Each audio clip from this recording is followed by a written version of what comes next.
বন্ধু বান্ধৱীসকল আগৰ হিতানত সোধা আপোনালোকৰ প্ৰশ্নটো আছিল সৌৰজগতৰ কোনটো গ্ৰহক পুৱতি তৰা বুলি কোৱা হয় এই প্ৰশ্নৰ শুদ্ধ উত্তৰটো হ'ল শুক্ৰ গ্ৰহক এই প্ৰশ্নৰ শুদ্ধ উত্তৰ দিয়া প্ৰথম দহগৰাকীৰ নাম হ'ল কাব্যশ্ৰী গগৈ শুভম দাস এ ৰাভা বৰ্ণালী তালুকদাৰ কুলেন্দ্ৰ গগৈ হৰিদুল্লা দাস মনজিত নাথ মহেশ মাহিলী জিন্তিমণি কলিতা আৰু নীতিশা মহন্ত আপোনালোকে শুদ্ধ উত্তৰটো কমেন্ট কৰি জনোৱাৰ বাবে বহুত বহুত ধন্যবাদ বন্ধু বান্ধৱীসকল এই ভিডিঅ'টোত আপোনালোকৰ বাবে 10টা জানিবলগীয়া প্ৰশ্ন উত্তৰ আগবঢ়াইছো আৰু প্ৰত্যেকটো প্ৰশ্ন উত্তৰ দিবলৈ আপোনালোকৰ হাতত থাকিব 5 ছেকেণ্ডকৈ উত্তৰ দিবলৈ যদি 5 ছেকেণ্ডতকৈ অধিক সময়ৰ প্ৰয়োজন হয় তেন্তে ভিডিঅ'টো পষ্ট কৰি ল'ব আৰু ভিডিঅ'টো শেষত আপোনালোকৰ বাবে এটা প্ৰশ্ন আগবঢ়াইছো সেই প্ৰশ্নৰ শুদ্ধ উত্তৰটো আপোনালোকে জানে যদি কমেন্ট কৰি জনাব আমি অহা হিতেনৰ শুদ্ধ উত্তৰ দিয়া প্ৰথম 10 গৰাকীৰ নাম উল্লেখ কৰিম আহকচোন পলম নকৰি প্ৰশ্নকেইটাৰ ফালে আগবাঢ়ো প্ৰথম প্ৰশ্নটো হ'ল কোনজন ব্যক্তিয়ে কোভিড ভ্যাকচিনৰ 16টা ড'জ লৈছে আপুনি জানেনে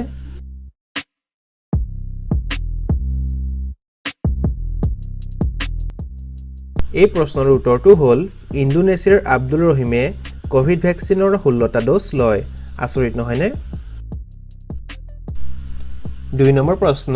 প্ৰথম অসমীয়া চলচ্চিত্ৰৰ কেমেৰামেনজনৰ নাম কি সময় আৰম্ভ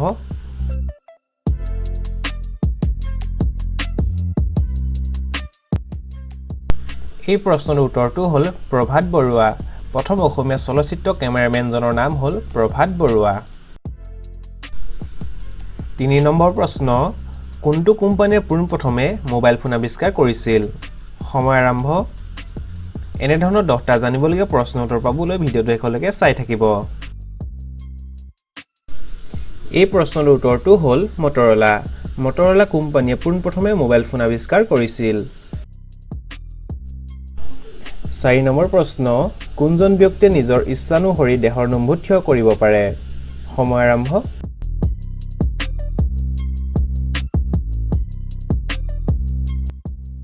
এই প্ৰশ্নৰ উত্তৰটো হ'ল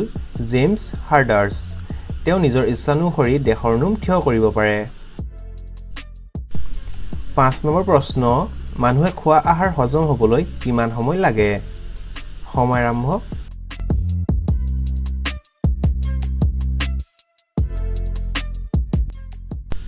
এই প্ৰশ্নৰ উত্তৰটো হ'ল আমি খোৱা আহাৰ হজম হ'বলৈ প্ৰায় 7 ঘণ্টা 30 মিনিট সময় লাগে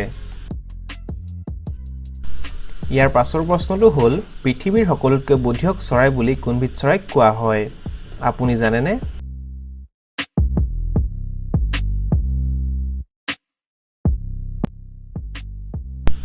এই প্ৰশ্নৰ উত্তৰটো হ'ল ভাটৌক পৃথিৱীৰ সকলোতকৈ বুদ্ধিয়ক চৰাই বুলি কোৱা হয় 7 নম্বৰ প্ৰশ্ন কোনবিধ ফলক আমি চব্জি হিচাপে খাওঁ সময় আৰম্ভ মোৰ এই প্ৰশ্নকেইটা চাই যদি ভাল লাগিছে তেন্তে ভিডিঅ'টো লাইক এটা কৰি বন্ধুবৰ্গলৈ শ্বেয়াৰ কৰি দিবলৈ নাপাহৰিব এই প্ৰশ্নৰ শুদ্ধ উত্তৰটো হ'ল বিলাহী এবিধ ফল হয় কিন্তু আমি ইয়াক চব্জি হিচাপে খাওঁ 8 নম্বৰ প্ৰশ্ন একমাত্ৰ কোনবিধ তৰল খাদ্য খাই গোটেই জীৱন জীয়াই থাকিব পাৰে সময় আৰম্ভ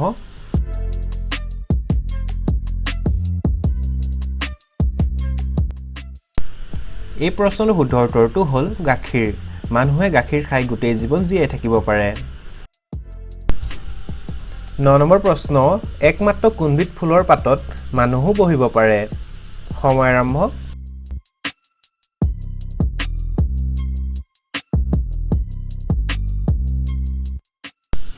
এই ফুলপাহৰ নাম হ'ল ভিক্টোৰিয়া ৱাটাৰ লিলি এই ফুলপাহত মানুহো বহিব পাৰে 10 নম্বৰ আৰু অন্তিম প্ৰশ্নটো হ'ল গুৱাহাটীৰ দীঘলী পুখুৰীটো কোনে আৰু কিয় খন্দাইছিল আপুনি জানেনে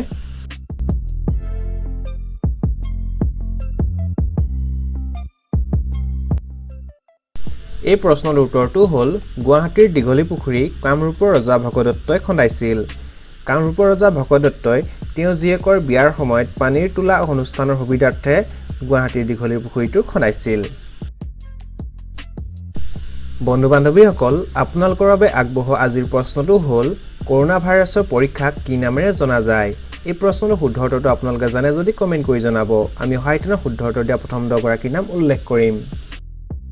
মোৰে প্ৰশ্নকেইটা চাই যদি ভাল লাগিলে তেন্তে ভিডিঅ'টো লাইক কমেণ্ট শ্বেয়াৰ কৰিব আৰু আপুনি যদি মোৰ চেনেললৈ প্ৰথম আহিছে তেন্তে এনে ধৰণৰ প্ৰশ্ন উত্তৰ পাই থাকিবৰ বাবে মোৰ চেনেলটো ছাবস্ক্ৰাইব কৰিবলৈ প্লিজ নাপাহৰিব